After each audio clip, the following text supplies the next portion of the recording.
The forerunners of migration, for the sake of Allah. Following the affirmation of the Second Aqaba Pledge and the foundation of a modest Islamic society amidst a desert overwhelmed by disbelief and ignorance, arguably the most crucial advancement in the spread of Islam, the Prophet Muhammad, gave his approval for the Muslims to begin migrating to Medina, the budding Islamic state. From a worldly perspective, this migration offered no material gain. In fact, it involved tremendous sacrifice. Wealth was left behind, belongings were abandoned, and only uncertain personal safety awaited. Even that safety was far from guaranteed. Migrants risked being ambushed, looted, or even killed at any point during their journey. The road ahead was filled with uncertainties, shadowed by sorrow and hardship. Despite this, the believers embraced the call to migrate, while the Quraysh polytheists worked tirelessly to obstruct them, knowing that the Muslims' move posed an existential threat to their social and political dominance. Here are a few early stories of this courageous migration. Abu Salamah was the first to migrate, doing so a year before the Great Aqaba Pledge. When he decided to leave Mecca, his wife's family intervened, detaining Salamah and snatching her child from her. In the struggle, the child's arm was dislocated. Left alone, Salamah cried daily for a full year. Eventually, a relative intervened and persuaded her family to release both her and her child. With no companion and immense determination, she set off on the 500-kilometer journey.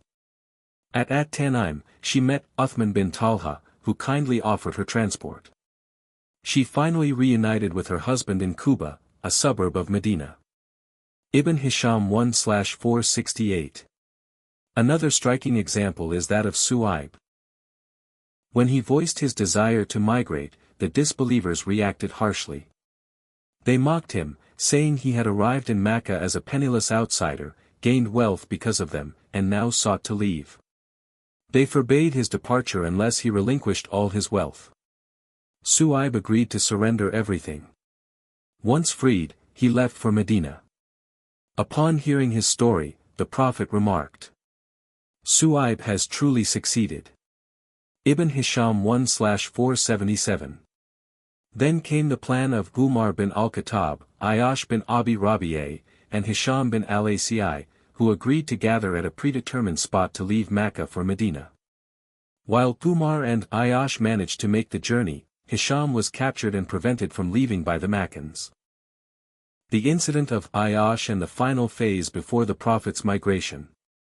Soon after, Abu Jahl and his brother Al-Harith journeyed to Medina in an attempt to persuade their third brother, Ayyash, to return to Mecca. Playing on emotional grounds, they exploited his bond with their mother, claiming she had vowed not to comb her hair or seek shade from the sun until she saw her son again. Their words stirred compassion in Ayyash, but Umar, perceiving their deceitful intentions, warned him that it was likely a trap. He pointed out that their mother would certainly comb her hair if lice troubled her and find shade if the desert sun became unbearable. Despite this advice, Ayyash insisted on returning, so Umar offered him a reliable camel, instructing him to stay alert and rely on the animal should anything suspicious happen. The three of them set off. Once they were well on their way, Abu Jahl pretended that his camel was exhausted and asked to ride with Ayyash. When the camels kneeled to rest, the two brothers suddenly attacked and bound Ayyash, taking him back to Mecca in chains. They proudly called out to others to treat fools in the same manner. Ibn Hisham 1/474, Bukhari 1/558. This incident clearly illustrates the hostile and manipulative tactics used by the Quraysh against anyone attempting to migrate. Still, the believers continued to slip away from Mecca in groups, and within just 2 months of the Second Aqaba Pledge, entire neighborhoods were emptied.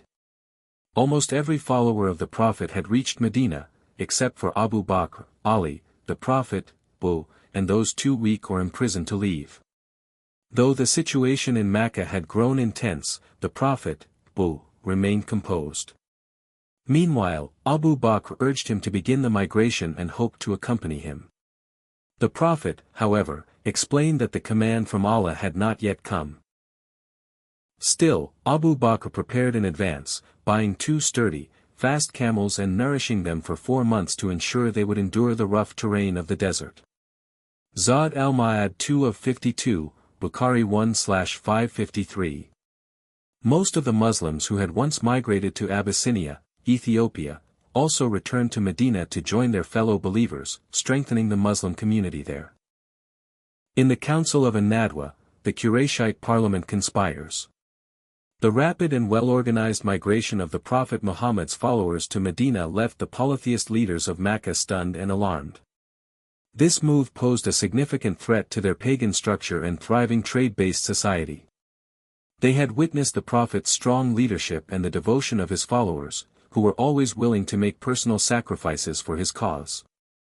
The tribes of Al-Aws and Al-Khazraj were known across Arabia for their strength in battle and wisdom in diplomacy.